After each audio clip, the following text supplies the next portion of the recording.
We're embarking on a new season. We've got NPI. We've got more episodes of D3 Datacast. So I did create a whole list of our non-negotiables. I think we should talk about these. They're non-negotiables. They're non-negotiables. So I would like you to adhere to those, please. Yes, chef.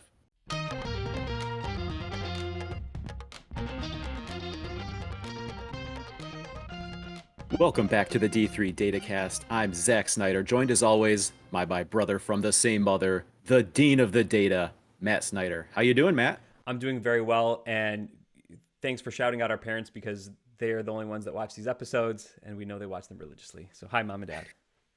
Well, hopefully, Matt, we have an episode today that is going to be of interest to a wide variety of people, both fans, maybe players, team coaches. Coaches especially probably will be interested in this. And that's because in Division III, we're seeing a change in the way that teams are selected and seeded for the national tournament.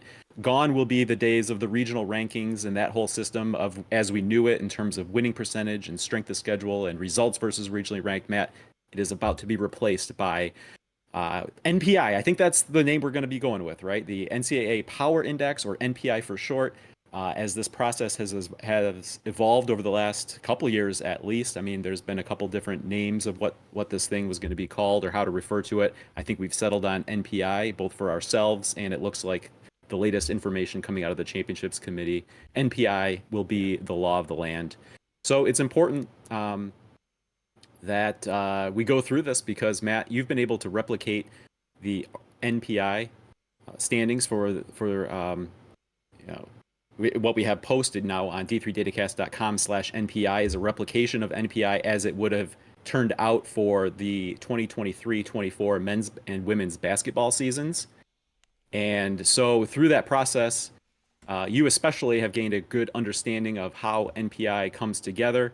We've both been able to kind of pour through the results that it has produced here for previous seasons, and thought it was time, as we're approaching the fall seasons, to put out what we've learned, go through it. I know there are some webinars being put out by the NCAA.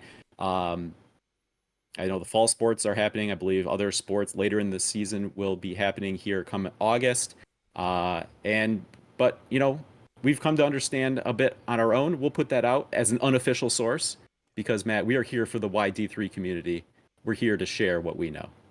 Yeah, and I think, Zach, you're right. NPI is what we're calling it, what the NCAA is calling it. I think some people out there may have heard the term pairwise. I think there was an old system that maybe some of this was based on that hockey used that was more of a pairwise system. I don't see this being a pairwise system. So NPI is the new system. That's what we're going to call it. Today, this episode, we're going to talk about a lot of men's basketball examples because, Zach, that's the sport we're most familiar with. But our hope is if you follow volleyball or football or men's and women's soccer, any of the team sports, really, all the team sports are going to NPI, that maybe you can get something out of this episode. You can learn what the system is and what it does and what goes into the numbers because it's going to be very heavily reliant on the numbers. And Zach, you and I have been able to glean an awful lot over the last few months about this system.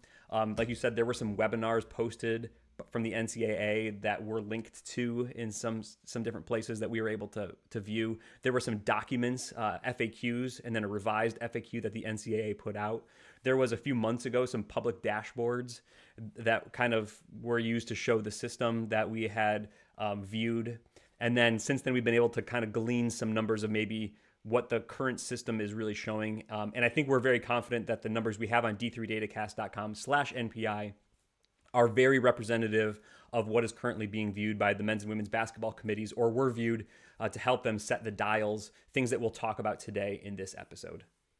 All right, Matt, so let's jump into a little bit about what NPI is. I think the way to start is to do a little baseline comparison to what we're familiar with on the previous system. Yeah, so let's compare it to the old system. The old system that's outgoing now was 5 primary criteria. We talked about them a lot the last couple of years: winning percentage, strength of schedule, results versus regionally ranked opponents, head-to-head, and common opponents. If we kind of compare these to some of the inputs that we're going to talk about here to the NPI system, you can maybe draw some analogs between the two systems, right? Not one-to-one comparisons, but maybe some analogs here. We're still going to use winning percentage. We're still going to use a strength of schedule metric It's not the exact same thing we used before, but there's still a strength of schedule component. And then this is maybe stretching things a little bit, but we're still trying to look for good wins. So the old system had results versus regionally ranked opponents, trying to get those good wins, weights on the scale, the gold chips, things that we heard the men's basketball committee and women's basketball committees talk about the last few years. The current system has a quality win bonus. So extra points for beating teams that are ranked higher in the system you'll get. So those are kind of three analogs from the old system to the new system. What we're not going to see is a head-to-head, a specific head-to-head metric, or a specific metric on common opponents. Those are not included in the new NPI system. And it may give some heartburn to some people to hear that head-to-head and common opponents are essentially removed as criterion, Matt. But the way that I like to think about this is that they're still there. It's just maybe not in a way that's as visible or as overt as they have been in the past. The way I like to think about it is that, if Team A beats Team B the first game of the season, that builds in a significant advantage for Team A over Team B. Now, over the course of the rest of the season, if Team B catches up to or surpasses Team A in the overall NPI standings, well, that means something fairly significant has happened in that rest of the schedule. And it's not that the head-to-head is necessarily being overridden. It's that we're taking everything to account. That includes that head-to-head, but it includes also everything that's happened since then, right? So it's kind of striking this balance between, the head-to-head matters, just maybe not in the way that it has in the past, or you think it might. A head-to-head is still going to give you an advantage in the NPI standings against another team, but it's not going to really guarantee you anything or serve as a tiebreaker, so to speak, if they kind of end up head-to-head. Right. So we're not using that head-to-head to overwrite what happens over the rest of the season. Right, exactly. Some people might say we're ignoring head-to-head or we're ignoring common opponent type games. That's not the case at all. Those are all baked into the system. It's just that they're not really weighing more heavily than any other game. And in a manner of speaking, the entire system is sort of like a matrix of head-to-head competitions. That's like all that's going into these into the inputs of this calculation and coming out. So it's not a specific separate bucket. It's not really going to give you any bonus points, but it's baked into the overall cake that we're baking. All right, so let's take a look at another way to compare these. Again, the old system, they were discrete buckets. So these 5 primary criteria, the individual sport committees then had to make their rankings and selection determinations based on these discrete buckets. The NCAA did not say weigh winning percentage this much and strength of schedule that much and give this much credit for a regionally ranked opponent or for a head-to-head win or a common opponent. The committees had discussions and decided for themselves how to weigh these things, and they had to be consistent region to region, and they had to be consistent over the course of the season. The new system is different in that all of these inputs, whatever goes into the calculation, is going to be rolled up into one number. So each team's going to get one number. That's their NPI at that moment in time, and all of the rankings or selections or whatever's being done, seedings, that's going to be done by the NPI number. So if you have an NPI of 60 and someone else has an NPI of 59, it doesn't matter what else happened in the season. You are ranked higher than them. 60 is better than 59. So we're going to get one number. There's no weighing. There's no arbitrary or subjective determination of what's more important. Is once the formula is set for your sport, and we'll talk about the dials and the tools the sport committees have to adjust it to their sport. But once that's set, that's going to be the number that is used. Just a single number. Their NPI is going to be used throughout.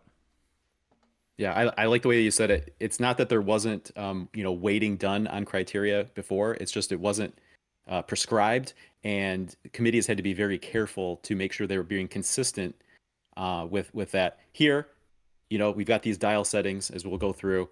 They've been set ahead of time, and now you don't have to worry about being consistent, right? Because it's set one time, and that's just what's gonna flow through here as we proceed through the season into selection time. And I mentioned rankings and selections. I think I also said seedings, and I want to be a little bit careful with that. I think this will be the backbone of like a tournament seeding. Ideally, they would go through the NPI, but we know there's Division III caveats that apply about geography and 500-mile rules and flights. I know there's like proposals and legislation out there to maybe get some more wiggle room where the 500-mile rule is involved, where you might want to get a team to host, or you might want to get certain geographies to host, or whatever. But that's a separate conversation. So we know there's limitations within Division III, so it's not going to be a straight 1 through 64 bracket for basketball. So I just want to be a little bit careful there when I said seedings, just to temper expectations. It's not going to be, at the end of the day, for basketball, very different than what we have right now. Right. But we do know there has been messaging that's gone out there that it is the intention that the NPI rankings are used for seeding purposes. Now, again, like you said, within the context of the rules that we know about when, geography and conference opponents in first round come into play. But Matt, you said some pretty mean things about the men's basketball bracket this past year. And but going forward, what's going to be interesting is now we will, based on NPI, have actual seedings, not kind of hand wavy seedings that within, again, the context of the 500 mile rule and other bracketing principles that are in play, that we will be able to objectively determine, where the bracket is maybe a little bit overtuned or undertuned.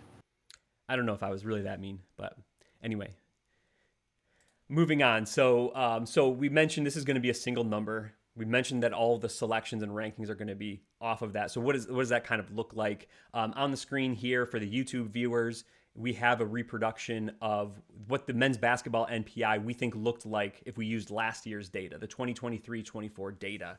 And this is kind of just a chunk, the ranks overall 21 to 37. But what they would do is you rank the teams from top to bottom based on their NPI. At the end of conference tournaments or league championships, you assign all of the pool A's and take out teams who won their automatic bid, right? That's the same for every sport. They have automatic bids, then at-large bids. So top down, you're ranked by NPI, highest to lowest. You take out your automatic bids, then you're left with just your pool C's, your at-large bids. For men's basketball last year, we had 22 at-large bids. So they count down the NPI list 1 through 22. Those teams are in. Number 22 is in. That would have been Johns Hopkins last year, we think. They would have been the last Pool C team. And the 23rd ranked Pool C team would have been out. So we think that would have been Carnegie Mellon last year. We think they would have been out. Johns Hopkins would have been in. And I think if you look at the numbers here last year, based on our numbers, like a 60.99 NPI, that's in for Johns Hopkins. Carnegie Mellon 60.97. So 0.02, that could be a really big difference in NPI. There could be some really, really, really tight differences in NPI, but that's just how it's going to be in. One team is in, one team is out. That's the line, and that's how we're going to select the teams. So moving on, that's what's going to happen at the end of the process, right? So, but what a lot of people are wondering about is what goes into that process. What is exactly the NPI? We talked about some of the inputs. So here is the formula framework for NPI. It's a team's winning percentage times a winning percentage weight or a winning percentage dial plus their strength of schedule times a strength of schedule weight or strength of schedule dial plus their quality win bonus. And that's going to be their NPI. So that's what goes into NPI. If you wanted to break down quality win bonus further, it's the opponent's NPI from that game minus a quality win bonus base, weight, or dial times a quality win bonus multiplier. And we're going to get into examples and we're going to show these weights and dials. But this is the formula framework. People have talked to me. Do you know the NPI formulas? Can you share with me the NPI formulas? What goes into it? Like, this is essentially the formula. It's how you execute the formulas that is a little bit of the challenge or a little bit of the art and the science of it. These dials, anywhere in the process where there's a weight or a dial, then the individual sport committees have set those weights and dials for the upcoming seasons. They'll be allowed to be changed from time to time, but there's going to be a process for that. So hopefully once they're set, they're going to be set for a couple of years. But this is how the formula can be somewhat customized or individualized to fit your sport. So if you think your sport is different, maybe you can adjust these dials to help it fit how the schedules maybe play out inside that team sport. Baseball is probably different than football, which is different than lacrosse, which is different than basketball. So the sport committees have had the opportunity to review the data and set their initial dials for what they think will be appropriate for their team sport. So if we want to look ahead, here's a view of what the dials actually were set at. I picked out men's basketball, women's basketball, and football to look at on these lists so we can kind of compare and contrast all the dials that were set. It's posted for men's and women's soccer. It's posted for volleyball. I think the spring sports have set theirs at this point. I'm not exactly sure. But on each sports page on ncaa.org, there should be a link to their the committee's a PDF that has the committee's dial settings, and then a little explanation for why they set it at that number, what they think was the reason for setting it at that ratio. So I'll read through these, hopefully for the benefit of the podcast folks, the YouTube folks see it on the screen. But these have also, I think, been shared on social media as well. And again, they're posted on ncaa.org.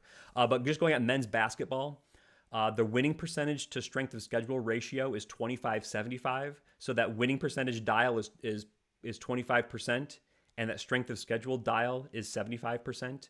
If you've ever thought about like the old RPI number that maybe Division I basketball used 20 years ago or something like that for tournaments, RPI had more of a 75-25 weighting, or a 20, this like same 25-75 weighting on winning percentage and strength of schedule. So that's just to kind of conceptualize, that's a very RPI like number. So that is for men's basketball, 25 win percentage, 75% strength of schedule. That's going into that main calculation. There's also a home and away multiplier that the men's basketball are using. They used that in the old strength of schedule formula. They used a home road multiplier, so that's not completely new. But there's a couple things new here. One is that they're making a distinction between a non-conference game and a conference game. There's more multiplier weights on non-conference, or a larger weights. So a 1.2 for a non-conference away win or home loss. A non-conference home win or away loss is only weighted at 0.8. For conference games, those go down to 1.1 or 0.9. So always road wins and home losses get weighed more than road losses or home wins. Those are the more expected results. If you win on the road, that's a little bit more unexpected, at least on average. So those are weighed a little bit more heavily. So that's that middle home away loss. Those are multipliers that change the effect of the NPI calculation for a road game or a home win game. The next one you see here is QWB. For men's basketball, it's set at 53. This is the opponent's NPI above which you will start getting a quality win bonus. So if in men's basketball it's 53, if you played a team with a 54 QWB, you'd get some quality win bonus for that. If you played a team that had a 70 NPI, you'd get a lot bigger of a quality win bonus for that. So that starts, if you played a team that's 49, that's below 53, you would get no quality win bonus for that game. So that's the point at which you start getting bonus points for beating an opponent. The multiplier for men's basketball, 0.667, that sets the scale at how much we're going to weight those games. This will probably be more clear when I show an example later, but the higher the multiplier, the more bonus points you get. The next column is overtime, 100-0. This just means for men's basketball, it's still all or nothing. You win the game or you don't win the game. This might be more important for a sport like hockey if they have different overtime rules. I'm not exactly sure what they do in Division III, if they do a 4-on-4 or a 3-on-3 overtime. But if you did something like that, you might want to give 60-40 or something for the team that won in overtime, but still some credit for the team that lost in overtime, because it might be a little bit different rules. You might want to consider that. Basketball, it's not being considered. It's all 100-0. And then the final category we see here is minimum wins. For men's basketball, this is set at 12.5. And all this means, we'll see an example later, but this means you have to keep 12.5 wins in your calculation before you can start dropping wins that might hurt you. This will become more clear when I show the example in the future, but that's what minimum wins means. It's not like if you don't have 12.5 wins, then you're ejected from the calculation, or if you're not at 12.5 wins, you can't be considered for the tournament. That's not what it is. It's just a number that goes inside your calculation. You have to keep at least this many wins, assuming you've won that many games in your calculations, before you can start dropping games. And we'll see that going forward. For women's basketball, calling out the differences here, they're choosing a 20-80 winning percentage to strength of schedule ratio. So they're going to go a little bit heavier on the strength of schedule than the men. Marginally, though, I don't think that's a big difference. I don't think you would notice if you just ran the same numbers at 25-75 and 20-80. We're talking about probably just a couple of switches. It wouldn't be a massive change throughout the board. The women's basketball committees are not choosing to do a home and away multiplier. Under the old system, whereas the men's did a home and away strength of schedule multiplier, the women did not. So this is a little bit consistent with what we've seen in the past. So it doesn't matter if you win a game at home or on the road against the team, that value is going to weigh the same in your NPI calculation. The quality win bonus base value is very similar. It's at 54, whereas the men were at 53. Their multiplier is the same at 0.667. They're also choosing a 100-0 all or nothing, no overtime bonus for the losing team. And the women's basketball minimum wins threshold is a little bit higher at 15, which means you're going to have to keep more of those wins before you can drop games. You drop wins that would have otherwise hurt your NPIs. You're going to have to hold on to some more of those losses, more of those wins that even actually bring down your NPI a little bit because maybe they were against a little bit of a worse opponent. I also highlighted football here because I think this is a big difference. I think men's and women's basketball, the differences are more minor. The football weights look very different to me. They're using a 40-60% ratio between winning percentage and strength of schedule. And right off the bat, that looks like they're going very heavy on winning percentage. And one way to think about that is a team theoretically can control their winning percentage, right? You either win no games or you win all your games. And every time you step on the field, you can decide how many games you're going to win, right? Obviously, the other team has a bit to say on that. You've got to actually win the games, but you can leverage that up or down. The gaps between your strength of schedule can't be that big because like the worst teams still might have an NPI of like, I don't even know what the number is, 30 or something. So that's the lowest point. And the highest point is going to be like 70. So there's really only like a 30 to 70, at least in men's basketball. That's kind of what I've seen. That's the range of NPIs available. So it's not the full 0 to 100. So a 40-60 ratio would actually be more heavily favored on winning percentage than strength of schedule, even though strength of schedule has the higher number. Football will use a home away multiplier, though. So they're going to use a 1.1 and 0.9. This is the same as the men's basketball conference game multipliers. I think that's a very reasonable multiplier for men's basketball. I think 1.1 is good. We'll see how it works in football, probably just fine. Very similar quality win bonus base, 54, so kind of in line with what we're seeing from the basketball committees. But another big difference is the quality win bonus multiplier for football is only 0.25. So what this means is you're going to get less of a bonus for playing better teams than you would in basketball. You're only, so I'll show you how this is calculated later on, but for the difference in NPI between whatever that base is on the screen and how good your team is, you're only going to get a quarter of that difference as a quality win bonus.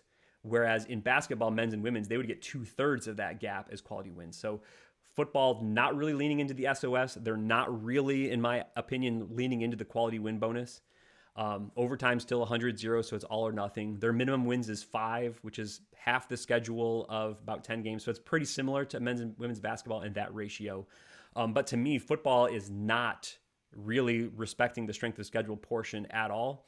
I think we've seen Logan Hansen of D3 Football Analytics Guru out there say he thinks that this is going to basically rank teams in buckets of win-loss percentages, and then within that, the strength of schedule is going to like order them. But you're almost never going to overcome like an additional loss. You have to have a crazy strength of schedule to overcome an additional loss. So you're kind of going to see teams in football mostly just ranked by win percentage. Whereas the way the basketball committees have set up their rankings, strength of schedule is going to play in there, and you're not just going to see who's won the most games and lost the most games. It's what's your winning percentage, but also who have you beaten? How many quality win bonus points did you get? All that's going to meld together. So I think big differences here between the hardwood and the gridiron as far as how NPI is going to be implemented and executed. So moving on, I'm going to give an example here because that's a lot of like dials and matrices of numbers. So let's go on here. I gave the formula framework, which is winning percentage times your dial. For men's basketball, right? We saw that dial be 0.25 plus your strength of schedule times 0.75 plus your quality win bonus equals your NPI. So in your quality win bonus is your opponent's NPI minus 53. That's the quality win base that we see in the dial settings here times 0.667. So let's just plug in some numbers. Let's say your team, Zach Snyder's team, beat an opponent with an NPI of 59. So you won that game. You get 100% as your winning percentage. Obviously, you would win this game. So 100 times 0.25 plus 59. Your strength of schedule is your opponent's NPI for that game. So plus 59 times 0.75. And then we get into the quality win bonus plus 59 minus 53. That was the base value times 0.667. That equals the 100 times 25. The winning percentage portion is 25. The strength of schedule portion becomes 44.25, and the quality win bonus portion becomes 4. Add that all up, and you get a game NPI of 73.25. So that would be one of your games would give you the value of 73.25. If you do this for all of your games and then kind of like average that all up, then that's what your NPI is for the season. So if you wanted to calculate what is one game's contribution to the NPI, this is all you have to do. Again, it's a pretty simple formula, but then how do you implement it and how do you execute it? That's where the complications come. In general, the NPI is going to drop your wins that lower your NPI. So if you had an overall NPI, I just went through that example, of 73.25, if your second game gave you an NPI of 65, that would drop your NPI. So we would now not want to include that game because you won a game, but it hurt you. We want to kind of avoid winning games and having that hurt you in your calculation. In the same vein, if you lost a game, but you lost to a good team, we don't really want that to help you too much. So NPI is also going to drop losses that raise your NPI. But the exception here comes with the minimum wins. All of your wins are kept until you meet the minimum wins threshold. So let's look at the minimum wins threshold, and we'll look at the multipliers in an example here. So on your screen is I've kind of replicated the Calvin men's basketball from this past season, their schedule. Wins are at the top and losses are at the bottom, and it's all sorted by opponent quality. So the opponent's NPI column is just how this is sorted. So this isn't in order of the games that they played, but at the end of the season, it's ordered by opponent quality, essentially. So first thing to look at here, we're going to look at the multipliers. At the top in orange, we had an away game against Trine that Calvin won. That ended up being their top opponent NPI game of the season. So that was a conference away win. And so that had a 1.1 value. We remember from our dial table before. The next one down that I've highlighted was a St. Norbert game. That was an away win, a road win against a non-conference team. So that one got a 1.2 multiplier value. The third game down that I picked out was a game against Denison. That's a home win against a non-conference opponent. Home wins against non-conference we're at 0.8. So the Denison win gets a 0.8 weighting. And then down at the bottom, I picked a loss. There was a home loss against Trine. So home losses in conference were 1.1. So the home wins and the road losses were both 1.1. That's what we see here. If you see up at the St. Norbert, you take their game NPI. I did an example game NPI calculation on one of the previous slides. So you take that and you multiply it by 1.2. And you can get kind of like a weighted NPI for that game. So to get the season NPI, you would sum up that weighted NPI column and then divide by your total weighted games played, your net games played, and that gives you your season NPI. You got to do all that at once. That's about 25 games you got to do at once. And anyway, I'll get into that in a bit. So that's how the multipliers work. It matters if it's home or road. For men's basketball, it's going to matter if it's in conference or not in conference. For football, that's not going to matter. It's just going to be straight. Was it at home or was it not? So that's how the multipliers play into it. The next thing we're going to look at is the dropping wins and losses and the minimum wins threshold that we had here. So up at the top, I've highlighted in green. Here was a bunch of wins that Calvin had last season that all raised their NPI. We can see at the end of the day, their season NPI was about 62.6. So these first 10 games, they all won, and it was above 62.6. So all of those were kept, except for if we looked at their weighted wins and losses, their net wins for those games, we only got to 9.8 wins. So the wins that helped Calvin's NPI only totaled 9.8 wins. We know we have a 12.5 minimum wins threshold. So we need additional wins added into the calculation before we can actually start dropping games.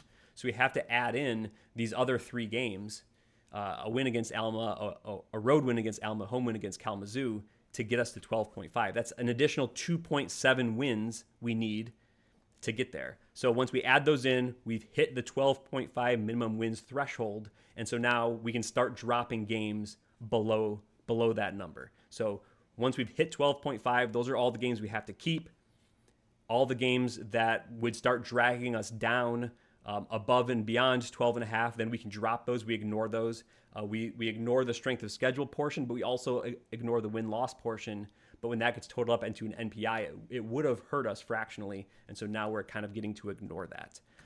If you'll notice, though, just want to have a little bit of an aside here. We had to do something weird with that last game, that last Kalamazoo win. It's only weighted at 0.7 here on your screen. That's an in-conference home win, so we know that should have been weighted at 0.9. But we only actually, when we got to that point, we only needed 0.7 additional wins to get us to the 12.5. So you only, of a game that would have hurt you, of a win that would have hurt you, you only need to keep the fractional amount of that game that gets you to the 12 and a half wins. So in this case, it was only 0.7 wins. So we kind of get to ignore the last 0.2 fractional portions of that win, of that Kalamazoo home win that would have slightly hurt Calvin's NPI in the season, very, very marginally, but slightly hurt that NPI. So that's just one funky thing you have to do. If this had been a game that helped Calvin, if they all of their 13 wins above that all would have helped them, they can obviously keep all those games, and then any games that would hurt can get dropped off. If you don't get to 12 and a half wins on the season, 12 and a half net wins or 12 and a half adjusted wins for the season, then all of your wins have to be kept because you don't have enough to get over that threshold. You probably wouldn't be dropping a lot of wins at that point anyway. And of course, any wins that help you always get kept anyway. So that's what we're talking about with the minimum wins threshold. I think when people initially saw that, it was being misinterpreted because it wasn't very clear what it is. But that just means we have to keep that number. And in women's basketball, it's 15, so it'll even go a little deeper than this. We have to keep that number before we can start dropping games. If you didn't have this, if you were undefeated, only your best one game would be kept. So you'd have a net 1-0 record, and all of your NPI would be based on that. And I think that seems like it's maybe a little bit unfair as well. That's not a lot. So those teams would have to add a few more wins and get dragged down just a little bit to be compared to all the other teams. Other side of the coin here, I'm going to pull up Defiance's record, men's basketball record from last season. And we can pick on them a little bit, Zach, because they're going to NAIA. So they're not going to be a Division III friend anymore. They did not win a Division III game last year. They were 0-23 against Division III opponents. But the way NPI calculation works, at least our understanding from what we have been able to glean, is that they're not going to keep any losses that help your NPI score. So all we see here for Defiance is they played Earlham twice. That was their worst opponent that they lost to. So they're going to be a net 0-2 with all of their NPI being based on losing to Earlham twice. And because they've lost all their other games, any other loss on here would have helped raise their NPI. And NPI doesn't do that. There's no minimum loss threshold as far as we've been ever made aware of. So all those other all those other losses are going to get dropped to not raise their NPI. They're going to be 0-2 net. It's all going to be 2 losses against the worst opponent they have. In this case, it's the same opponent, so that's why they get to keep 2 of them. If you were 0-1, it would have been the exact same NPI number, but you keep 2 of them, and that's what their whole thing is based on. So minimum wins, multipliers, how losses are kept, how wins and losses are dropped. It's another thing that goes into the NPI calculation. Hopefully I explained that in somewhat of a clear manner. If not, we're going to have an opportunity for some questions at the end. So if you want us to go in deeper into any of that, stay tuned to the end of the episode and get in contact with us on that, because it gets a little bit in depth there. So Matt, at this point, we should probably say there's a lot of talk about dials. Different sport committees are using different dials. This is the first time we're heading into a season with NPI in place. Now it's our understanding that the past 3 years of season data has been worked with, and for sport committees to set those initial dials. Now, once dials are in place, these are being set for a minimum of 3 years. After 2 years, a sport committee can make a recommendation for changes to these dials. If after 2 years they find, hey, this isn't really giving us the results we think we want or should get, they can make a recommendation. But it's going to be a minimum of 3 years that these are in place, a minimum of 2 years until they can make a recommendation. And then if any changes are accepted, there would be a 1-year waiting period. I know one of the questions is, hey, is there a trial period? How long is this going to be in place? Our understanding is that just as this took legislative action to replace the previous system, this is going to be the new system. It's in place until there's some sort of legislative action that makes a change. So this is what we have until a similar process plays out to replace it with something else. And at least for these initial dial settings, it will be a minimum of 3 years that we will see these take place before the potential for any changes to those dials comes into play.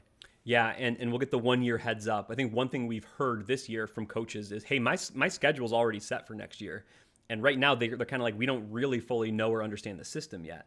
At least in the future, we'll know the system and we'll know the dial changes a year ahead of time. So coaches have mostly already set, I mean, very much already set their schedules for 2024, 2025, but maybe they have some flexibility a year out. So when we're talking about any dial changes, I think we'll kind of know by about this time, looking a year ahead. Hopefully coaches will have time to adapt and react. I'm not anticipating, at least for basketball, any wild changes that would drastically change the types of teams you would want to schedule anyway. I would think it'd be more small tweaks of, hey, maybe this multiplier was a little high or too low, or maybe we want to harmonize the conference versus non-conference types of numbers, things like that. So I wouldn't expect big changes in the future if they decide to adjust the dials either. All right, so one step back to the formula framework here of the NCAA Power Index. You could tell when I was going through all those examples that it gets kind of complicated when you're trying to think about which games stay or which games drop because of this fact. Every team's NPI output is an input into every other opponent's NPI calculation. So you need to know Calvin's NPI before you can figure out Hope's NPI because they play them 2 or 3 times and they play Trine 2 or 3 times. And then those games all go into whoever they played in the non-conference, like UW lacrosse or something like that. So this is an iterative formula. You have to run the numbers, and then you see how those numbers change, and then you take the NPI output and you put it back in for all of these ONPI inputs, because that's your strength of schedule is what your team's rating is. And then you have to run the data again, and then all the numbers change a little bit, and then you put the number back in, and then you run the data. So you've got to do this a bunch of times. The data I ran, I did about 60 times, 60 calculations. I don't know what the official number is, if it's based on number of calculations or it's based on how much the data is changing between each runs. But you see, early on they change a lot. And then later runs, it's changing by like 0.1 and then 0.001 and then 0.0001. I ran mine 60 times. If you sum all of the changes for all 400 and whatever 15 teams for men's basketball, that was only like a moving like 1,000th of an NPI point total between 420 teams. So I called 60 good enough.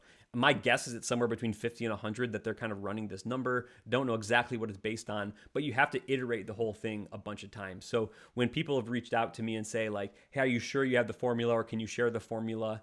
That the challenge isn't really like, what is the quote unquote formula? It's then in getting to iterate it a whole bunch of times simultaneously with the whole country. I had to like learn how to do some Python data frame coding to be able to do this, but it was kind of fun. But that's the trick. That's the trick of this whole thing, is that it's an iterative calculation, that an output is the input.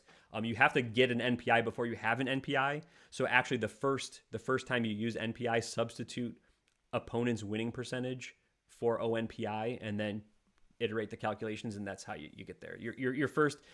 My first iteration is basically no quality win bonus and using OWP instead of ONPI. But then once you iterate it 60 times, then it kind of coalesces around actual NPI values. And my understanding is the values I have on d3datacast.com are essentially within like a few thousandths of the numbers that the actual NCAA are looking at. So, just some questions about how exactly do we count provisionals, or is my data exactly matching their data as far as who was home or who was road? So it's very small differences like that. I'm pretty confident that the numbers in the process I have are exactly matching or very, very closely mirroring what the NCAA is going to be doing this next season. All right, so that's a whole lot of nitty gritty that hopefully is helpful and gives some further understanding of how the system works. But Matt, what it really comes down to is not so much what's happening behind the scenes or in those iterations and calculations, but what does it produce? Now, we took a look at about a little snapshot there, kind of where the Pool C line would have been for this past men's basketball season, Matt. But and we talked about kind of this 3 years worth of data that was used to look at through this process of putting NPI into place. And so as we dive into what some of those different outcomes would have been had NPI been in place with these dial settings that are happening for the men's basketball. And interestingly, I don't think there's anything magic about this, but interestingly, there would have been three differences in the Pool C selections for each of the past 3 years. We have them listed here. What I've done is kind of collected them all, given what their NPI rank would have been in the overall national list, and then included what we've come to know as the traditional kind of regional ranking or selection criteria numbers from the old system, right? The winning percentage, the strength of schedule, and then what the record was in those games against regionally ranked opponents. So in this past season, Matt, Carnegie Mellon, St. Thomas, and Stockton were Pool C selections by the National Committee that would not have been Pool C selections by NPI. They would have been replaced by Washington and Lee, Mount Union, and Johns Hopkins. And some interesting notes, Matt, because I really like these, not because we really want to harp on what the differences would have been, but I think they provide really interesting examples of how and why the committee had to or did make the selections they made or made the decisions they made versus the reasons why NPI might have gone, or not might have, would have gone in a different direction. Now, the first thing I want to say is in the context of this discussion, none of this is to say the committee was wrong, did bad work, or that necessarily NPI is right or better. Because the first thing I want to point out is just, I think we're talking about the same bucket of teams, right, Matt? As we look at the ranking down the list here, especially, Carnegie Mellon, you already showed it, they would have been the first team out. So that's not really talking about a big difference, right? Yeah. And then Washington and Lee, Mount Union, Johns Hopkins, they're all teams, especially with the way W&L closed with a really good run in the ODAC tournament, right? These were teams that were in and around the regional ranking, national picture, but for one reason or another, we're on the outside looking in, right? So I don't think we're seeing necessarily a surprise list of teams. In fact, Carnegie Mellon and St. Thomas, while NPI would have had them out, they would have been in a group of first four out. Stockton would have been 15th out, but I think to those of us who were observers to the system, Stockton was a shocker, right? Our understanding is that Stockton wasn't even having a watch party. They thought their season was done, and then, the phone started buzzing. No, we got another game to play. Anyway, so just to talk through some of the differences and, how and why maybe. Matt, the thing that jumps out to me in what the differences are between committee and NPI is what happens in that category of results versus regionally ranked. All right, let's start with Johns Hopkins. They've got an ugly number there in the RRO, 1-7 against regionally ranked opponents. Now the 1-7 happens to encapsulate all of their losses, and none of those would have been outside of the NPI top 60. But NPI would have given them a quality win bonus. We talked about wanting to reward good wins. In the RRO category, they only had one game showing up there. But NPI would have given them quality win bonus in 8 games, right? And actually 3 of them would have been against Franklin and Marshall, who, remember back, as we were doing regional rankings, right? There was that triad of Centennial teams, who was in, who was out. And the fact that Franklin and Marshall ended up out really hurts Johns Hopkins, because that's 3 wins that, right on that knife's edge of, are we getting credit for them as RROs or not? Yeah. And just to clarify one thing you said, we see that they were 1-7 versus RRO. That's 8 games versus regionally ranked opponents.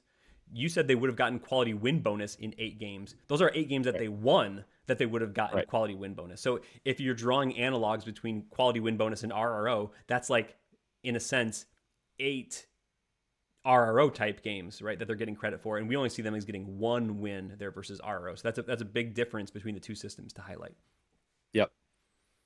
Okay, juxtapose that to St. Thomas, Matt. St. Thomas 6-0 against regionally ranked opponents, but they lost 6 times outside of the top 100, 3 times outside the NPI top 200, and once to a Southwestern team that NPI would have ranked the 391st team in the country, right? So the point that I think that gets made here is that under the old system, as long as your winning percentage and your strength of schedule number came out good in aggregate, the only time we were ever looking at, who you lost to, who you beat, was in in very limited circumstances, whether it happened to be against a regionally ranked opponent or in those cases where head-to-head or a common opponent was in play, right? So we looked at Johns Hopkins.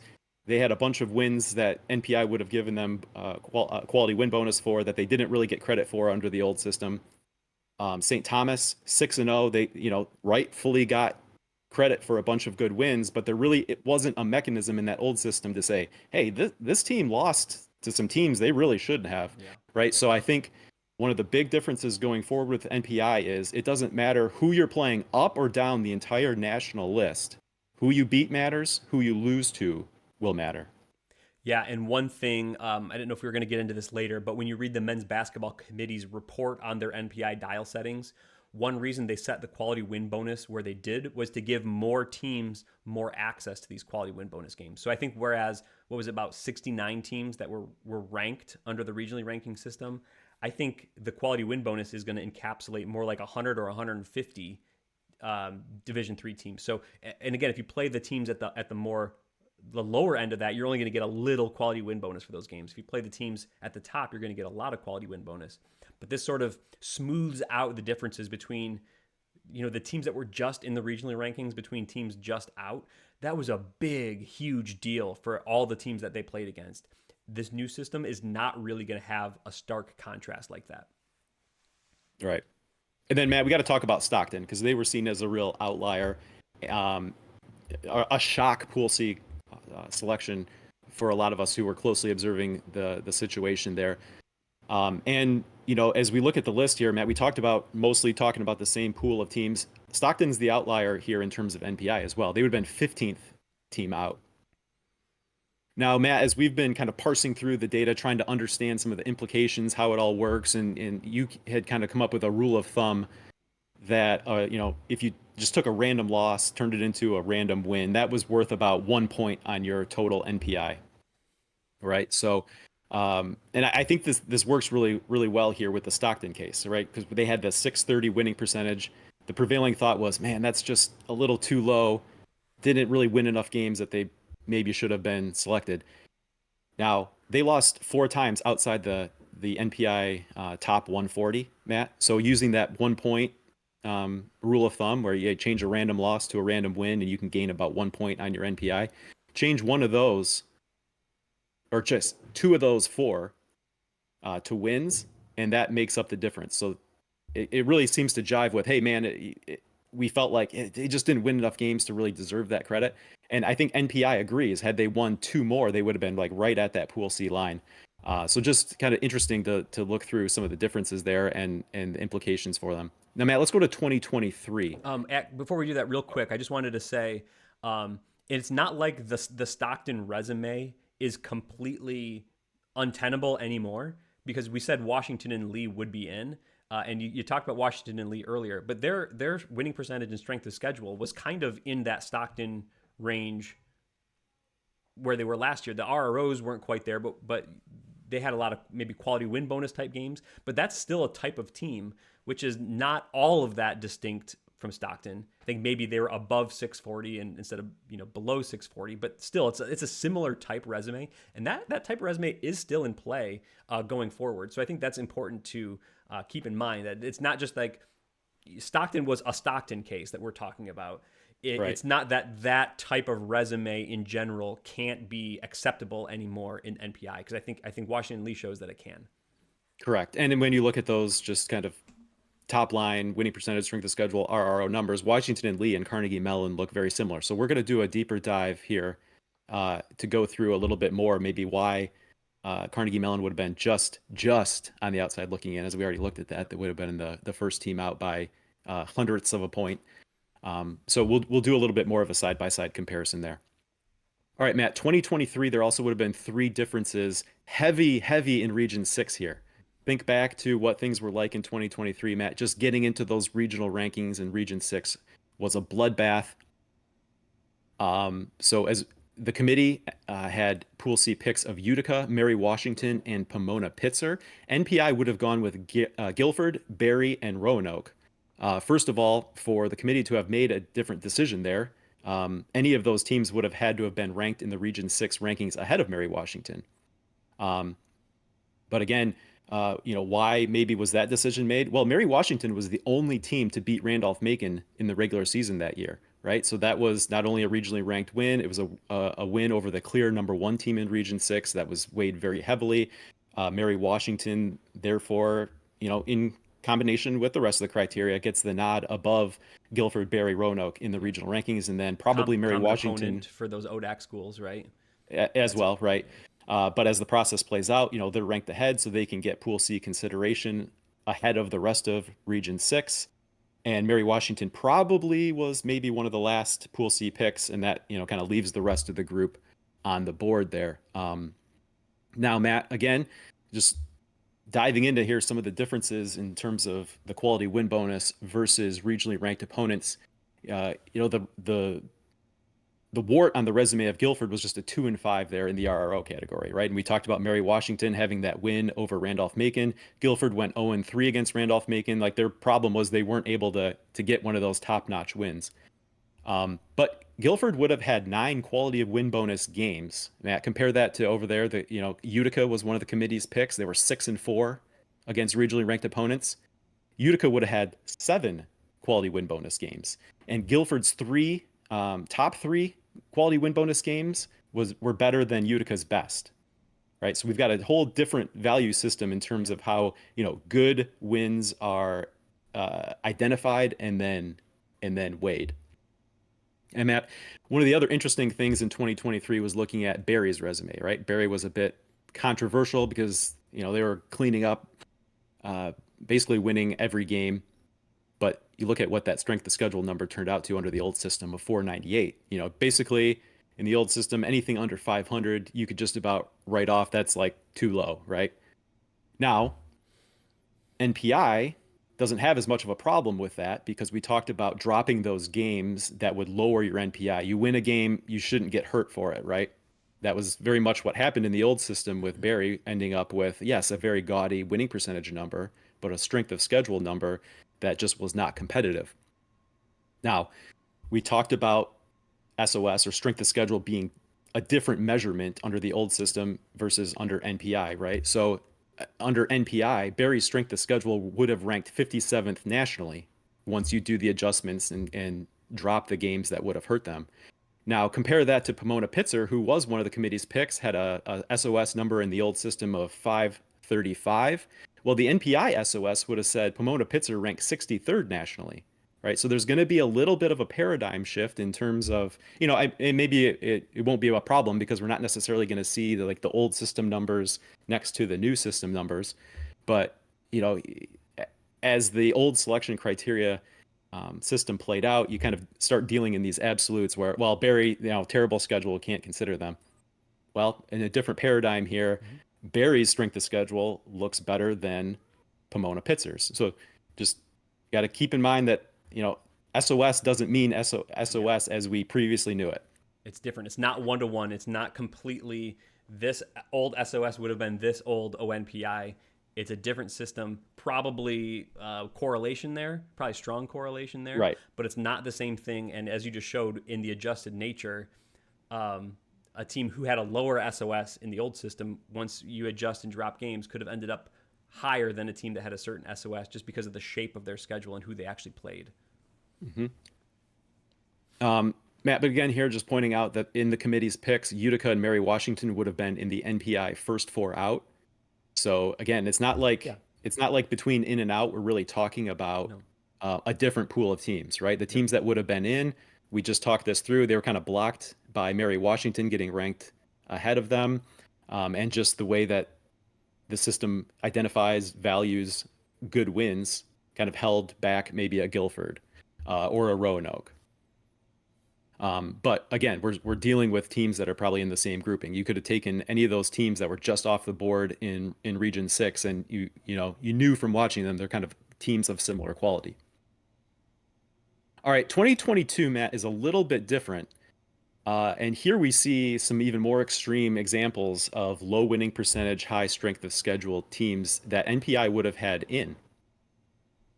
But also another case with Utica in 2022 that was pretty similar to Barry in 2023, right? A team that basically would have been written off because of a sub 500 SOS in the old system. Now, when you do the adjustments that NPI allows for, and Utica's strength of schedule would have ranked 60 nationally. That's better than RPI, who was on the in list with an old system SOS of 537. Under NPI, their strength of schedule would have ranked 81st nationally. So this is another one of the takeaways for me, Matt, is I think we acknowledge we're dealing with a similar pool of teams, but what we're seeing is it's allowing for teams that previously had a different type of resume, right? That high winning percentage, low strength of schedule team that had a hard time breaking in the old system is maybe now getting into the fold and getting some consideration that they just never really seemed to get under the old system. Matt, perhaps though this is a bit of a cautionary tale because Utica gets into consideration here, but we got to talk about, okay, do they actually deserve it? Now, Utica was number 95 in the country as ranked by the Massey ratings. Your efficiency ratings ranked them number 78. So maybe it's a bit of a cautionary tale here for NPI that it's a little bit too much of a correction to allow some of those high winning percentage, low strength of schedule teams into the mix. But Matt, maybe it's also a cautionary tale for the opposite end of the spectrum. Look at Whitewater, a 600 winning percentage and a 588 strength of schedule. NPI would have had them in. Now, 5 of their losses were inside the NPI top 11, right? And this is one of the things we're gonna have to learn is that, up and down the list, your wins and your losses matter, right? So beating a team that's ranked number 350 isn't going to help you much, but losing to a team who's ranked number 3 isn't going to hurt you all that much, right? So Whitewater had a handful of losses there that probably didn't do a whole lot to hurt them, but they also had 2 losses outside the NPI top 100. So whereas maybe was Utica really good enough as a low SOS team to deserve that consideration? Maybe not. Did Whitewater really avoid enough losses, even though some of them were really good, to still earn that consideration? Also, maybe not. But Matt, I think 2022 was also an interesting year, right? Because look at the NPI ranks of the teams we're dealing with here, right? The teams that would have been in, NPI ranked number 38 overall, 39, 44. That's a lot different than the other lists where we're seeing like 28, 33. 23, we're talking number 18, number 25, number 26. And so I think this is just an indication that the overall at-large picture changes from year to year depending on things like the number of bid thieves. If there's a bunch of upsets, those first few picks off the board, under the old system were really easy, right? This past year, whoever, was the ODAC runner-up, or I guess WNL would have been that. But like if Yeah. Randolph-Macon didn't win the ODAC tournament, We knew they were. they were going to be an easy pick. Guilford was going to be an easy pick, right? So I think that 2022, as you're looking here, you're getting a lot deeper into the list, right? So we talked about maybe Utica and Whitewater were cautionary tales. I think that maybe this is more an indication of just kind of what happens as you get deeper into the list. Yeah. As there's a bunch of chalk at the top and you're not needing to use a bunch of those at-large selections on teams higher ranked, you're going to get deeper into the list. Just to put some numbers on it, the last Pool B or Pool C bid in 2022 was number 44. Compare that to number 36 in 2024 and number 30 in 2023, right? So in the other 2 years of the examples, you're not getting into the number 44 ranked team. Let's see, you had 8 Pool C's in the top 29 in 2022, right? So not a lot of teams, a lot of highly ranked Pool A teams. There were 18 Pool C teams in the top 29 in 2024. So yeah, there's some weirdness there in 2022, but I think, Matt, in most years, the Pool C picks are not going to be dipping that far into the pool. Yeah, I think one thing you see here is in 2024 and 2023, especially if you eliminate the RRO columns and that's not really going to be a thing that we're looking at going forward. I don't think anyone really has a problem taking WNL, Mount Union, and Johns Hopkins over Carnegie Mellon, St. Thomas, and Stockton, right? If we're just kind of looking at winning percentage, strength of schedule type things. I think in 2023, you definitely get the argument for Guilford, Berry, and Roanoke over Utica, Mary, Washington, Pomona, Pittsburgh. I think those 2 years make a whole lot of sense. I think if the first year, like let's say 2022, for whatever reason, they decided we're going to do this new thing called NPI, and it kind of gave us this result, we all might have been like, whoa, this system is crazy or terrible. Like Whitewater had only a 600 winning percentage and Brandeis had only a 625. They're both getting in. But as we see it from this 3 year of data that we had, like those weren't the usual cases of teams that NPI was trying to get in, whereas the committee was trying to go for other teams. So I think this does give us some confidence that that's not usually the teams that we're going to take. And as you said, because of so many favorites winning in 2022, that we were maybe deeper into the Pool C mix. I will have to say, though, I think 2022 to me looks just completely wrong because there's a team over there that the committee took that NPI didn't take. And I think that the committee did a really good job selecting Calvin that year. So I think maybe we'll just throw out 2022 and call that one a miss. Matt, it's interesting, though, because you take a look at the teams that NPI would have taken.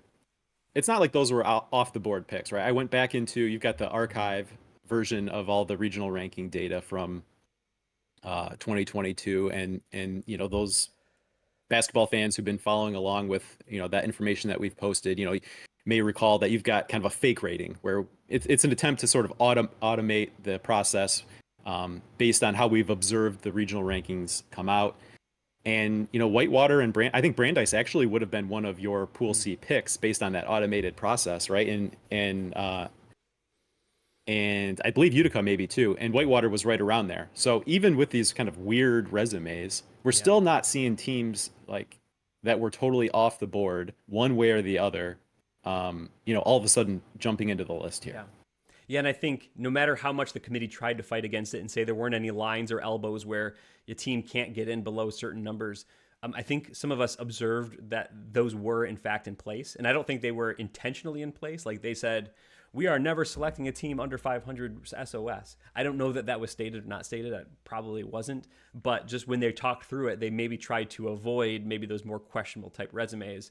And any sort of formula you tried to make, whether it's my fake rating that tried to replicate committees or NPI, might say like, hey, maybe this team should be in the mix. Like maybe they're not the team you take, but maybe they're very much in consideration here. So I think you're right. I think the big takeaway is, for the most part, these were the similar types of teams that we were all talking about, like on our Hoopsville board when we were doing the selection special, and like Dave and Bob and Ryan and everyone's trying to argue over the picks. These are kind of all the teams that were mostly on the board and mostly having the conversations about. So I think for basketball, men's and women's, we're probably mostly going to be seeing a bunch of similar type things to what we had seen in the past. So Matt, I was trying to think back to some of the controversial picks or just discussions or arguments that would be had over the last couple of years as mock selections were made, or as we were trying to come up with regional rankings on our own. Certainly Stockton, Matt, was a controversial pick. We talked about them, how even in this process, like as we talk about teams being in and around the mix one way or the other, Stockton's kind of the outlier. Unsurprisingly, right, they would have been 15th out by NPI, and they were kind of a out of the blue pick a little bit as a Pool C selection when the bracket was revealed. Talked about Guilford being out and maybe why that would have been under the old system versus in the new system. Forget the bubble; they would have been on the verge of hosting a pod right in the first weekend. Matt, the other one I wanted to mention though, because as 2023 was playing out, there was a lot of talk about Rochester, and you talked about there not being floors, and they were one of those low winning percentage, high strength of schedule teams. Now, in hindsight, with what happened with Stockton, it's kind of laughable that Rochester had a 640 winning percentage, 629 strength of schedule, and 10-6 against regionally ranked opponents. Right? In light of Stockton, it's laughable that Rochester would have been controversial, but that was a discussion that was had at tournament time in 2023. So I wanted to bring them up because we've talked about some that were in that would have been out, some that were out and that would have been in. Rochester was in by the committee. They also would have been in by NPI as Pool C number 12, kind of right in the middle of the Pool C picture, which, as you guys were doing mock selections, I think is right about probably at least where Rochester would have entered the conversation under the old system. So it's another one of those that was maybe controversial that ends up being probably right exactly where they would have been under the old system. Yeah. Great example. All right, Yeah. so yeah, so Matt, let's dive into a little bit of a deep dive here with Washington and Lee and Carnegie Mellon from this past season, right? Because under the old system, in terms of winning percentage, strength of schedule, RROs, well, RROs were a little bit different, but they kind of looked like similar resumes, right? And in trying to dive into why maybe NPI would have made a different decision than the committee, I think what we can see here is that NPI will allow for a more even or equitable credit for good wins rather than results versus regionally ranked opponents, Matt. And one of the big things to point out here as an example is that Washington and Lee would have gotten a better quality win bonus for beating Ferrum, who was not regionally ranked, than Carnegie Mellon got for beating Brandeis, who was regionally ranked. And here we can see the differences. We know some regions are deeper than others, so some of them you get to the point where it's like, well, we have another ranking spot, we need to plug someone in, that was a team like Brandeis who had a low winning percentage that maybe wouldn't have gotten consideration in most other regions. They did, and that helps Carnegie Mellon's resume. Whereas, NPI says, hey, Ferrum's maybe a little bit better team than Brandeis, and Washington Lee beats them and really doesn't get credit for that in the old system. Right. So I think there's going to be a more equitable and even credit for beating good teams. And we talked to who you beat and who you lose to matters, right, Matt? In the old system, we said it before, it only mattered, the actual who in certain circumstances, right? If it wasn't an RRO or a head-to-head, as long as the winning percentage and strength of schedule came out looking okay, it didn't really matter the who you beat, who you lost to. It will in NPI, and we see that here, Matt. WNL was hurt less by their best losses than Carnegie Mellon, and Carnegie Mellon was hurt more by their worst losses. Carnegie Mellon had 6 losses worse than Washington and Lee's worst loss, and so I know there's a lot of numbers here, and there's probably a lot people are trying to adjust to after that run through the example that you took earlier. But doing a little bit of side by side, hopefully some people can, as we start to understand it a little bit more, hopefully the side by side is helpful to see maybe how and why some different decisions would have been made with NPI versus the committee. Yeah, and if you want to talk about those bad losses for Carnegie Mellon, we saw on an earlier slide that they would have been out, but just barely out. Like they were the next team right there. They lost to Penn State Barron, they lost to Ithaca, and they lost to Bowdoin. Any one of those games turning into a win, and I think they're in fairly comfortably. Those losses drag down their NPI so much. Like you look at those game NPIs of all like basically 40 and below. Washington and Lee's worst was to Maryville, was a 44 game NPI. That's like Maryville was like by NPI basically as top 70 team or right around there. And I think Penn State, Barron, Ithaca, and Bowdoin were all outside of the top 100. I think Bowdoin and Ithaca were maybe closer to 200 than they were to 100 even. So like, don't get close and then lose to a team outside the top 3 teams, kind of outside the top 100. Like that's going to hurt your NPI. That's going to drag you down a whole lot. Like you said, Carnegie Mellon would have been better off beating those teams they should beat and then losing a game to a team like probably Whitworth or Brandeis or something like that. Even like the order in which you lose or win these games does matter. Who are you beating? Who are you not beating? Does matter, and I think that would have hurt Carnegie Mellon in this situation in a way that it didn't really hurt Washington and Lee, because if you look at their schedule, they kind of beat most of the teams they were supposed to, and the teams they lost to, most of them were dynamite, like 2 against Hampton City, 2 against Randolph-Macon, and 1 against Guilford. Those were teams that NPI had in like the top 4 or 5. They were hurt by those losses, but not that much. It's not even close to like losing to a Brandeis or Chicago, much less Penn State Barron or Ithaca. So like you said, I think it does matter the names of the teams who you beat, because those names are attached to NPIs, and that changes your calculation. It's going to matter in this system. It's always going to be better to lose to the top ranked team than it will be to lose to team number 50, then number 100, then number 300, right?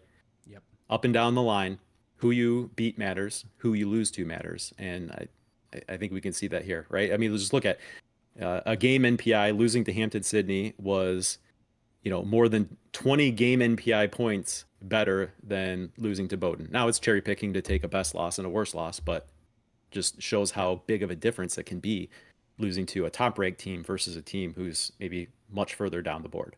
And this is nitty gritty here. This is one of the last four in against one of the first four out. So we're splitting hairs here within the criteria, and you could see that their NPIs were pretty close. Again, one of those, they beat Bowdoin. Carnegie Mellon beats Bowdoin, and they're now up above Washington and Lee. So like you got to kind of beat Bowdoin if you're going to be a Pool C, or if you want to sleep good at night for Pool C.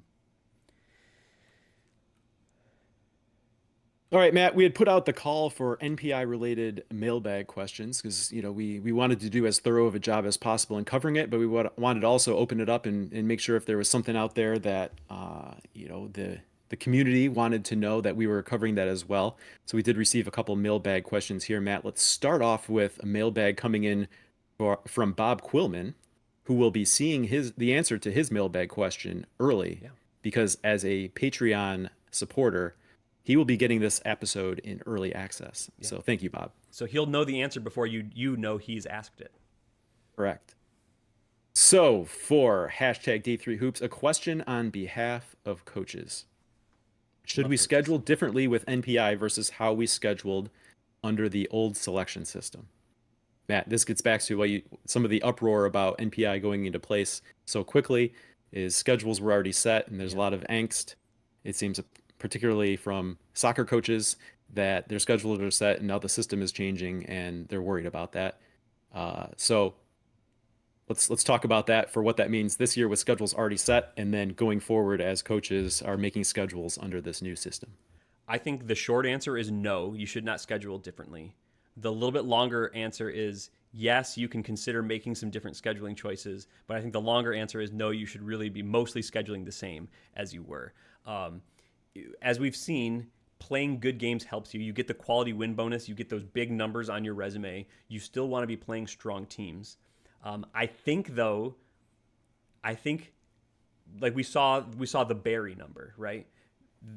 This new system does provide a pathway for teams that under the old system had lower strengths of schedule to get into Pool C consideration. Now, I think though that mostly manifests in the way that your conference schedule played out or does play out. Maybe you have some weaker teams who aren't really competitive and dragged your whole SOS down. I think you're still going to need to look outside of conference to get those strong games. But maybe similar to the old system, if you play in a really, really strong conference, to get into the tournament, you maybe don't have to go out of conference all that much. But it depends on where do you want to be. Do you want to just get into the tournament or do you want to be up high in those numbers? So I think if you're a team, if you're Calvin, right, and you think, hey, we made the Elite Eight last year, our program wants to be in the Sweet 16, the Elite Eight, we want to be hosting some of those games every single year.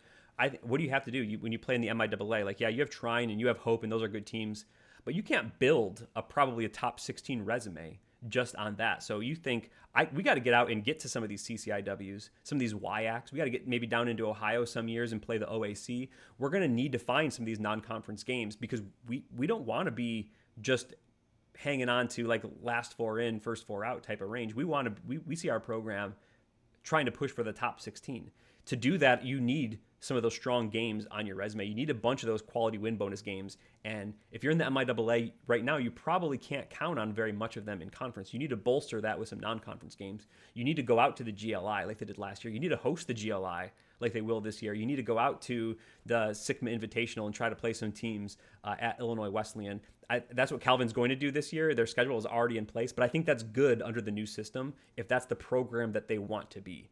If they're a program that thinks like, man, maybe we can just sneak in by the skin of their teeth, maybe you do leverage back one or two of those games into more of a mid-tier OAC that you can win. But I think that just means schedule where you think you are. What is your program? What are you trying to do? And you have to schedule teams in a similar range, and you have to beat those teams. So if you think we're a top 16 type team, you got to schedule like it. You can't just sneak into it by winning a whole bunch of games against a cupcake schedule and say, no, we're a top 16 team.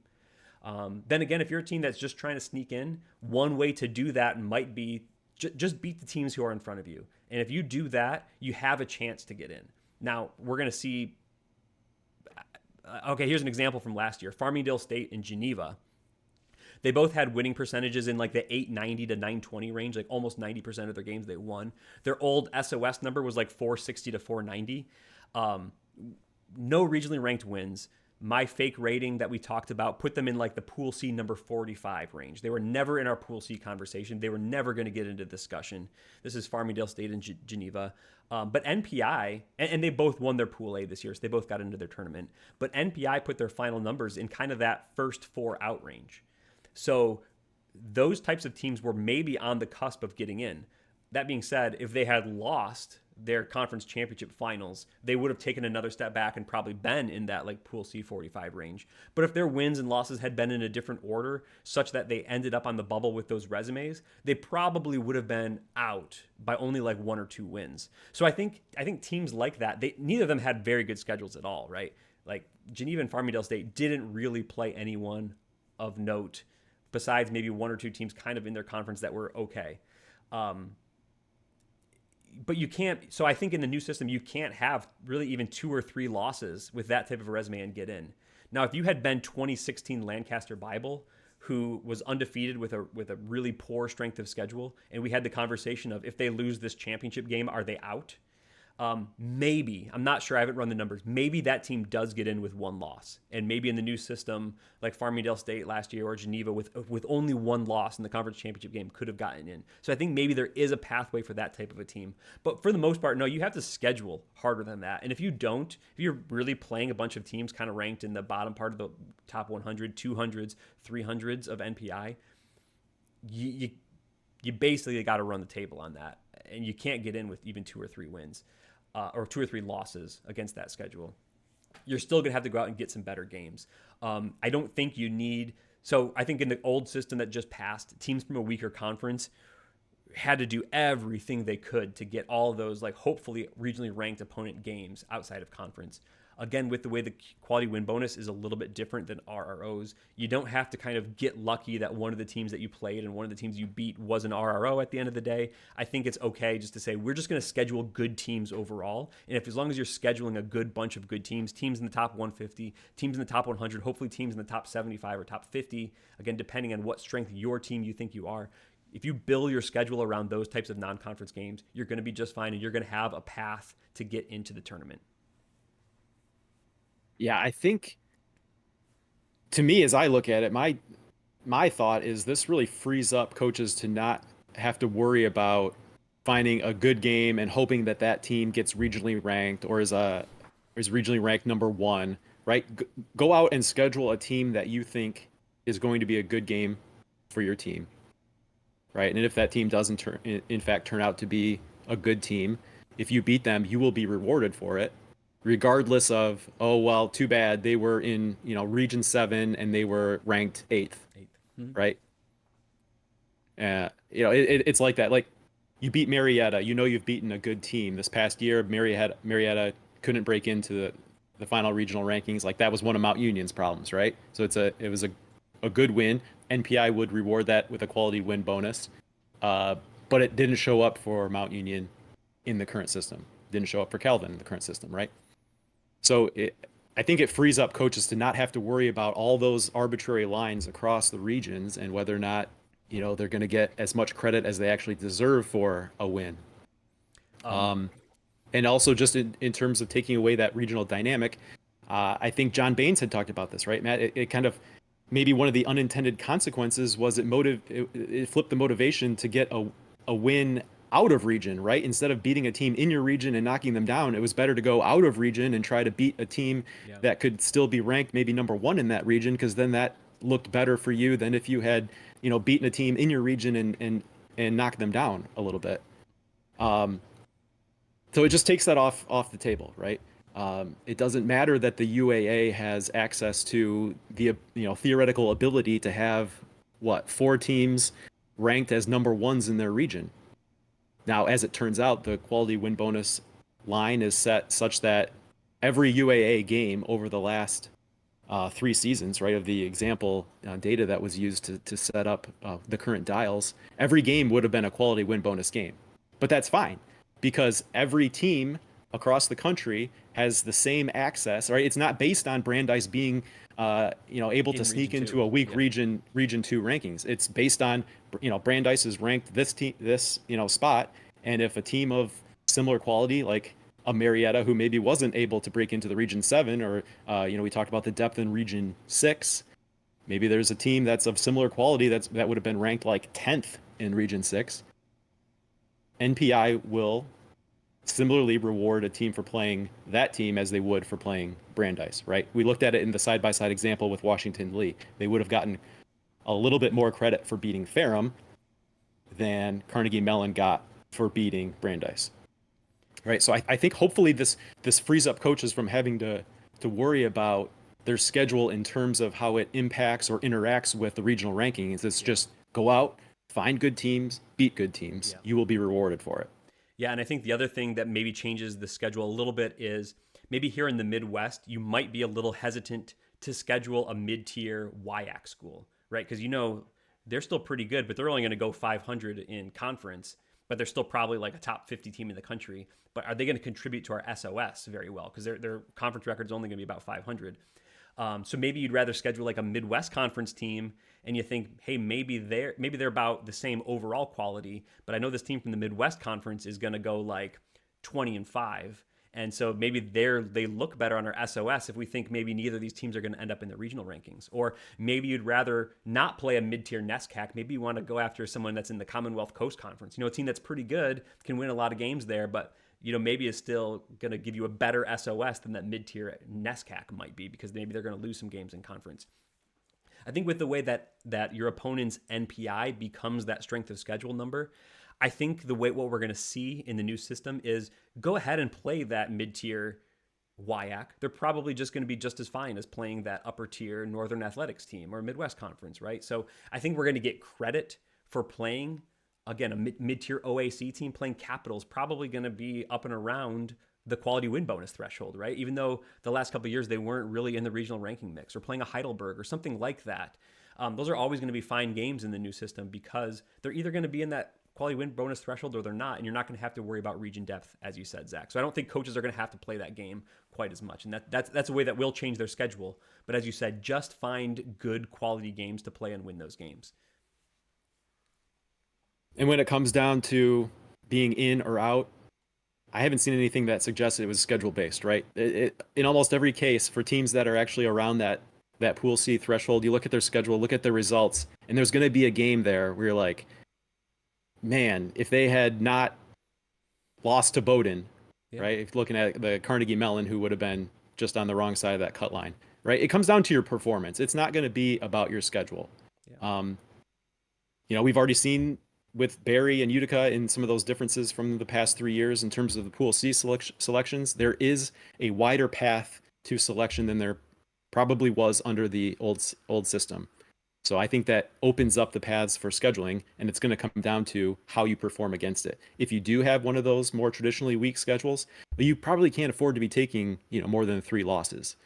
Yeah. But it's ultimately going to be about your performance against whatever schedule it is that you have, rather than kind of crafting the perfect schedule to game the system or to feel like you're going to be safe with a certain number of losses, right? No, play good teams, beat good teams, and then also don't lose to bad teams, right? Don't lose to anyone that you wouldn't want to be ranked behind, right? I think that's what it really comes down to, and I think coaches will be okay if they can do that.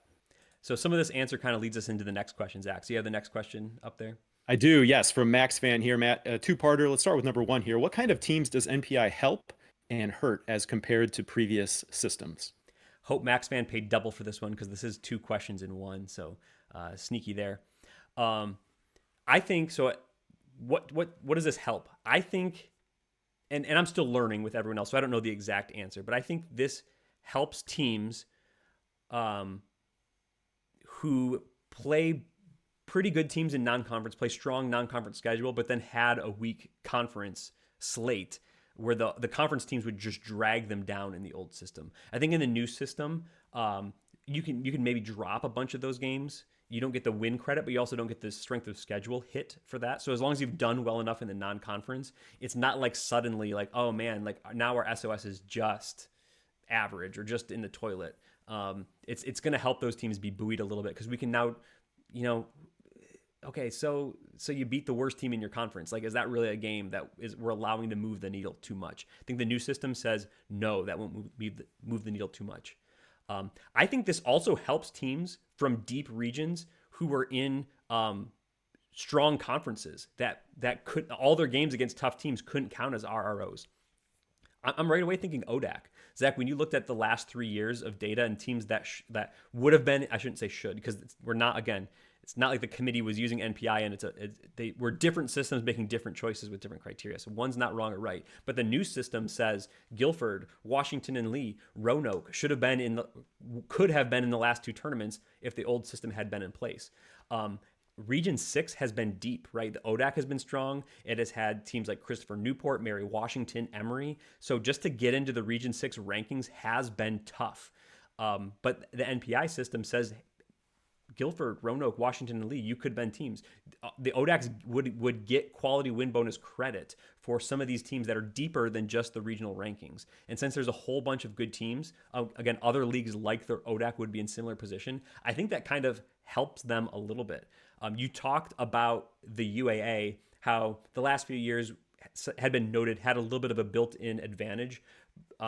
Some of it, a lot of it deserved because they're all really good teams. It's a really strong conference. It's one of the top 1, 2, 3 conferences in the country. But being in different regions means they had access to more regionally ranked positions and they had access to being high in all those regions. So I don't think this new system will hurt the UAA, but I think what it does is it takes other leagues and now puts them on the same footing. So it doesn't matter. It kind of makes everyone multi-region, right? It doesn't matter that your region only has so many slots and you've taken them all up with the other strong teams in your conference. It's just how good is the team on an absolute rating perspective. So now the ODAC now gets the same advantage that the UAA had. The WIAC might have that same advantage. The CCIW in a year that was better than last year might have the same advantage. The NESCAC might have the same advantage, even though they were the only strong conference in that region. Really, your region depth doesn't matter anymore. Your multi-region status doesn't matter anymore. So again, I don't think that hurts teams. I think that just helps everyone else be on that position. And the national committee said this when they set the dials. They set it at 53 to give more teams access to quality win bonus type games. And again, however they take advantage of that is how they take advantage of that. So I think we're going to be now on more even footing. You called out the examples of like Chicago being ranked in their region, Region 8, and Brandeis being ranked in Region 2 last year. We also then saw Case Western Reserve be kind of like a number 1 overall seed in their quadrant, even though they couldn't host all the way through, versus a team like John Carroll, who had maybe better winning percentage, strength of schedule type numbers. That same example that you applied to Mount Union and Marietta applies to John Carroll and Marietta. Quality win bonus says that's pretty much an even game, whether it's Marietta, Chicago, Brandeis, right? Maybe even Marietta's a little bit higher. John Carroll couldn't quote unquote get good win credit for those games. If you had given that to them and still given Case Western their good win credit for Chicago and Brandeis or whoever they played, I think you see John Carroll maybe be one of the number 1 overall seeds in last year's bracket. And that maybe would have changed seedings and pairings and everything. So again, I don't think it hurts. I don't think that means it hurts UAA or hurts Case Western. I think it just puts other conferences in the same position that they were to access to these good win type games. Yeah, I think anything that is perceived as a hurt is probably, at least from what we've seen, related to men's basketball, right? We got to be a little bit careful here not to overstep what we can speak to because every sport's going to be different. But what we have seen in regards to men's basketball, any perceived hurting is more a correction of what was a fairly broken tool set of the old system. Yeah, so we'll see. Okay, Matt, part 2 here. Do you like how the dials are initially being set for D3 hoops? So I'll say for men's and women's basketball, I think so. I think it's at least very reasonable for as what I can tell, what I can see. The types of teams seem to be very similar.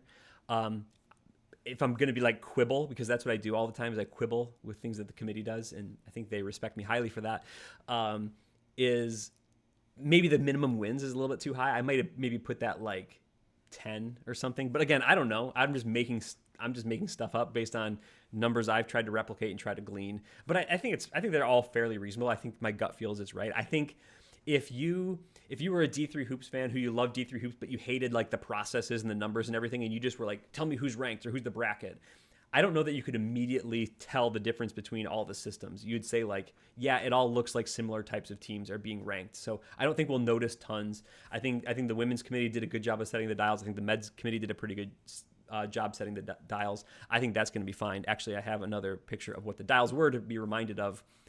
What I think is bad, and Max fan, I know you don't have a football team over there at Yeshiva, so maybe you don't care about this. I think football maybe did a bad job setting their dials. I don't know. The 40-60 win percentage SOS, I don't really like. I think the quality win bonus is too low.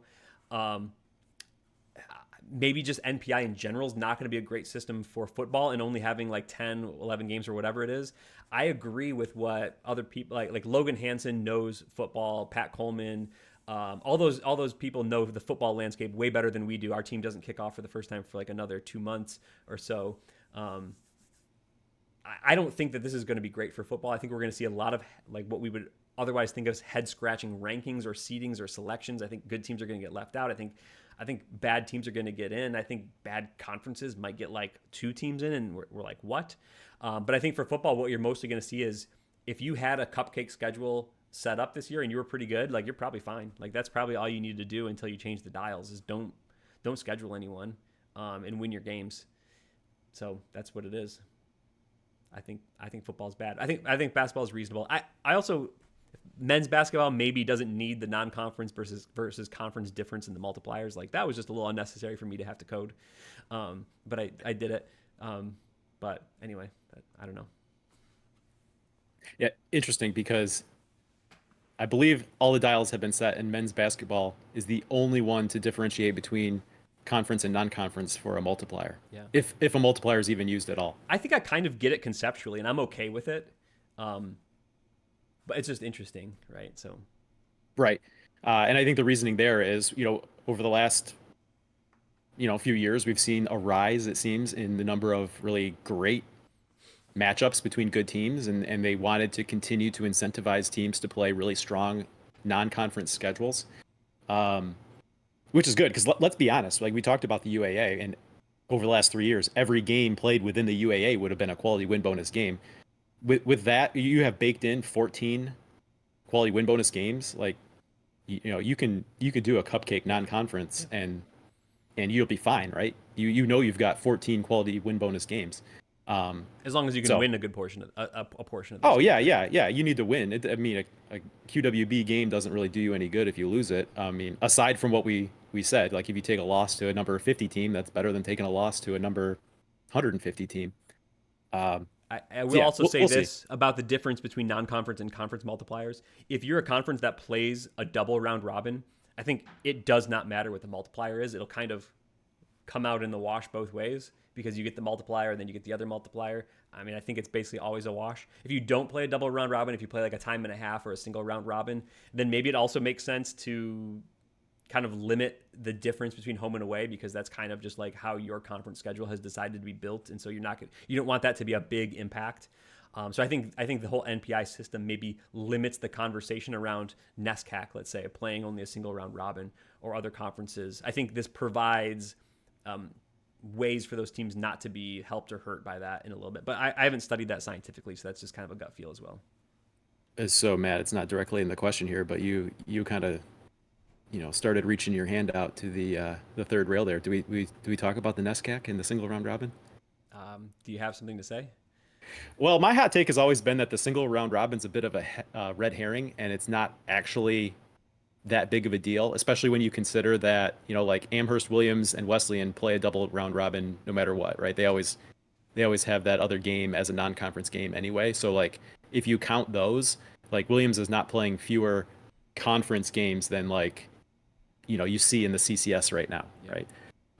I think the biggest advantage, you talked about it when you talked about the typical Region 1 picture for regional rankings. It's like the NESCAC is a power in Region 1 amongst what if you're wanting to talk in Division I terms as mid-major to low-major Yeah. teams, right? So like if you look at the most common opponents for NESCAC teams out of conference, you're talking about number one being the GNAC, which the rise of St. Joseph and Albertus Magnus has been respectable there, but those are like two teams. Like unless you're playing the top teams in the GNAC or the Little East, like yeah, those are good games, but beyond that, like I don't know. Like number two most common NESCAC opponent out of conference last year was the North Atlantic. Like not a highly rated conference, right? But you play in the SOS game that's based on opponent winning percentage. You play, a team there that's going to go 17-10, and well, that looks like a good SOS game. So you talked about it a little bit earlier when you were talking about you're probably going to get rewarded more on par for the quality game you get playing a team that's going to end up going 500 in the WIAC. Well, the same applies on the opposite end for, you're going to play a team in one of those lesser Northeast conferences. Yeah, like their final record might be okay in terms of a winning percentage, but NPI is not necessarily going to rank them as high, and so NPI strength of schedule is not going to value it the same as it might have looked under the previous system. Yeah, I think that's fair. I think that's maybe an outcome of NPI as well. Yes. All right, Matt, that wraps it up for the questions we received, but we are all about being part of the YD3 community, wanting to be a resource based on what we've been able to learn and understand for the Division III basketball committee or community. Hey, I mean, if the committee wants to use us as a resource, we're available for that as They do well. not Like, care. no problem. No. But again, we just wanted to point out that you can go to d3datacast.com/NPI and you can access replications from the previous men's and women's basketball season.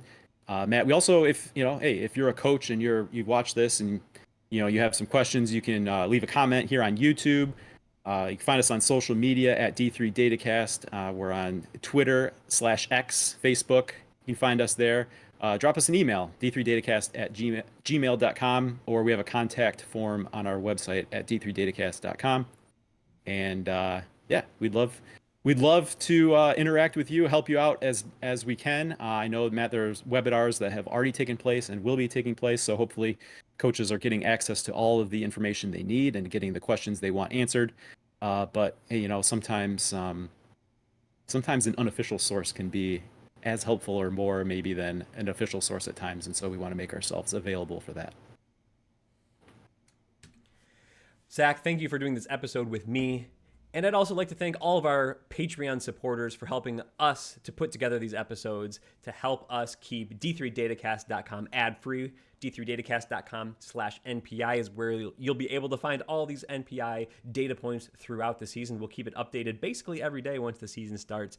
But seriously, thank you so much for the support. Those who have chosen to partner with us, we thank you so much, especially those who have continued throughout the off season. If you're looking to support D3Datacast on Patreon for the season upcoming, go to patreon.com/D3Datacast and you can join there at either the Good Job Team or the Great Job Team level. And we just thank you so much for those who have done it. We love Division III basketball and we love to talk about Division III basketball. So thanks to the community here. So Zach, I had a fun one talking about NPI with you. For now, we're going to say good job, team. Good job, team.